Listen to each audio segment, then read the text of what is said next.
What's good? What's good? I am back. Yours truly, Triple P Paul Pickett Podcast. I'm your host, Paul Pickett, aka the Common Sense Podcast, your source for music, sports, politics, sport events, and much more.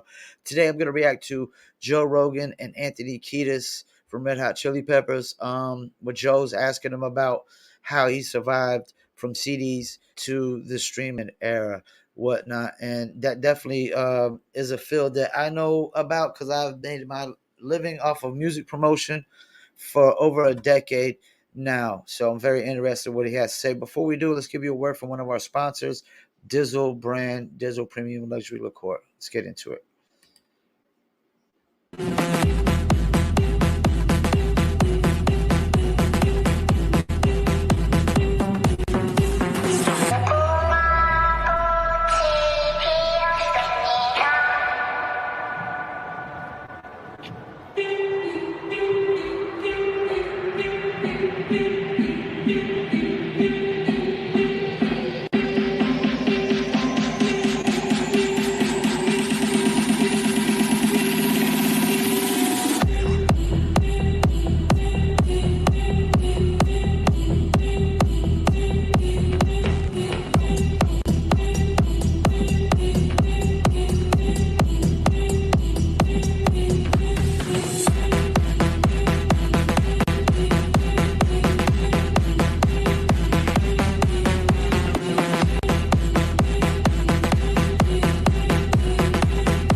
That's right. That was LA Shakers doing a video for Dizzle Premium Luxury Liqueur. Check them out, dizzlebrand.com. A mixture of agave tequila, French cognac, and orange liquor mango mix. Just throw your Dizzle on ice, and it's nice. Go to dizzlebrand.com, click on our locations, click on one of the top 3 links. You can order your very own bottle or bottles of Dizzle Premium Luxury Liqueur. Must be 21 and over. Shipping and handling is included. And below that is locations in California, Oklahoma, Kansas, and Arkansas. And they got the Dizzle brand merch as well. And I just actually opened up the Dizzle brand SD store last night for them. So we'll be having the Dizzle brand shirts available on SD as well as these new little apparel t-shirts for all you dog lovers out there. So let's get into it. Joe Rogan and Anthony Kiedis from Red Hot Chili Peppers. It's not better or worse, right? It's different. Same with rock and roll.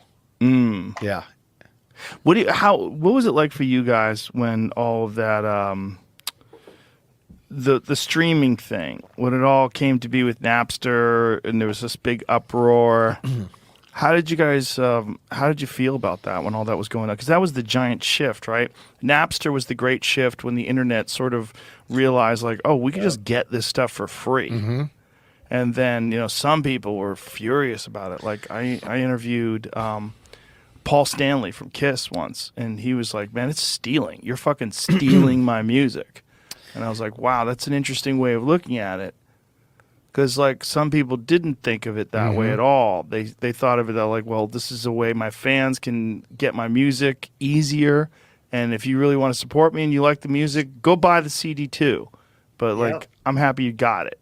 Because that's what real fanatics do. I did not have time or energy to even care about it. Like, my focus was so just wanting to make good music and put in the effort that whatever happened to it afterwards, I didn't even care. Well, you guys had already made so much money selling actual physical records by then, right? What year did Napster happen? I want to say it was like 99-ish. Is that it? Yeah. I think we made our lion's share of cash flow in the 2000s. Really? I think so. Well, people are still 100% still buying CDs. Yes. And when did it die? 10 years ago? 10 years ago. Ish. I didn't care. Napster didn't bother me. It was like, if that's what's happening, that's happening. Really, I just wanted to be a good band member and a productive bandmate and do our thing and go play live, which you can't replicate. Right. That's the thing that kind of kept us alive, even when record sales and that's where disappeared. most of the money's at. Right. When we go play live, people show up. Right.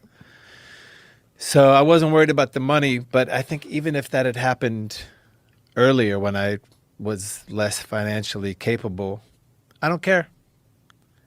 We were never in it for the money. The money was a bonus. You would just be like, well, this is. Let me stop what he said right there. He said we never were in it for the money. The money was a bonus. I remember a time when that's what it used to be about. Like people were getting into the music business and making music to make music because they love to make music, and it was a bonus. Now it's not like that. Now it's more of, oh, we just trying to make money, and it's easy to make music. It's not easy to market and advertise the music, but it's easy to make music. Like there's so many people that are really, really basic musicians, really basic compared to the more complex nature, the complex artists and stuff like that.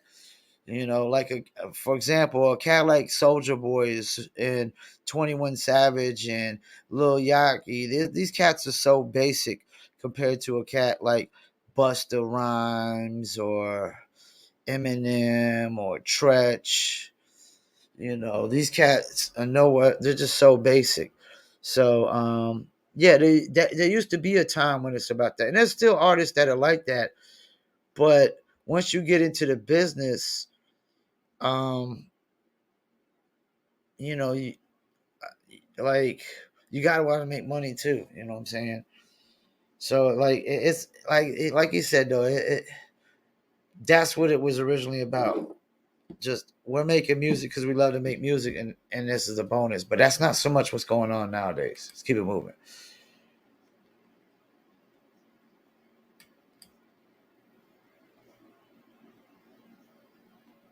We were never in it for the money. The money was a bonus. You would just be like, well, this is how it is now. This is how it is now. We didn't miss a beat. We never wasted a moment. A lot of the people who are more commerce oriented, fought tooth and nail, like this can't happen. And yeah, there's probably some injustices going on in there where corporations are taking advantage of Certainly those yeah. opportunities. I don't have that much time and space to devote to fighting those. I'd rather spend my time and energy making something good. Good for you, man. That's just that's a great attitude. Because I didn't disagree with how Lars Ulrich felt about it. I understood what he was saying, but I was like, man, that's a bad look. It's just like you're so wealthy and so successful, and the people that are downloading your music for free are your fucking fans, and a lot of them are poor, and now they can get it, and they can get it right away. And for you to call them like thieves and get angry and tell people not to do it, like, man, this is a new disruptive technology, and you're not going to stop it. And Joe's right about that. And one of the points he made about like attacking your fans, like there's a lot of that going on nowadays. Like if the fans don't like something, oh, let's attack them. Let's call them racist, bigots, haters, whatever it may be. You know what I'm saying? Like that's what's going on in Hollywood now. If you don't like Rings to Power or Bros or Woman King or any of these movies that have these identity politics or virtue signaling, they just attack the fans, and that's a terrible marketing strategy. That is the worst marketing strategy ever. Just keep it moving.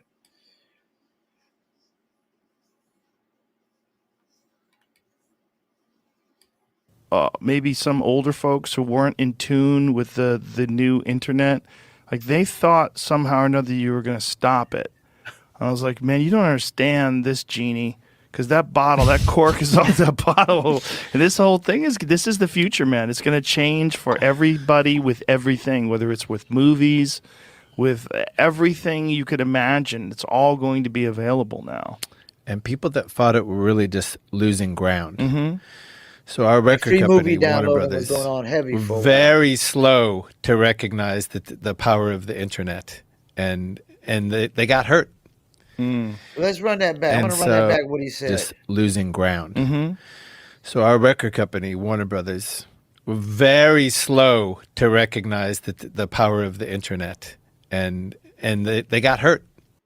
And you know why that makes so much sense to me is because all these record companies don't have no in-house promoter no more, because all their in-house promoters were radio and street team guys and not internet guys. So they have to come and they have to pay people like me or other companies that I know personally to do marketing and promotions for them, because they're not hip to the internet game.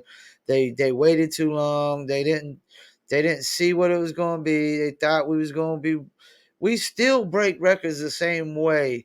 It's just different platforms. It used to be about breaking them on radio and street teaming. Now we're breaking them on TikTok, Instagram, YouTube, Facebook, SoundCloud, whatever other platform that's out there, Triller, you know, that's where they break in records now. Keep it moving. And so we just put out a record a couple days ago, and another double record in the same year, which is kind of a beautiful thing. But the the main guy from the record company showed up. Very lovely dude, cares about music, super into the band. And I was like, well, we have to make sure that this doesn't leak. This is 2 weeks ago. And he's like, well, we've kind of changed our tune on that lately. If it leaks, it leaks.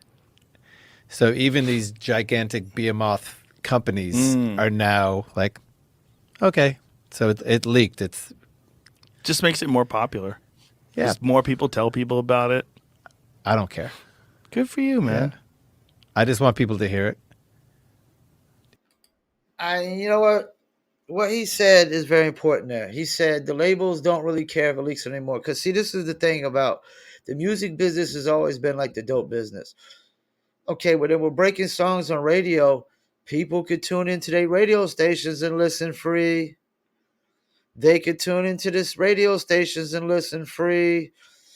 So you always gave away music free per se.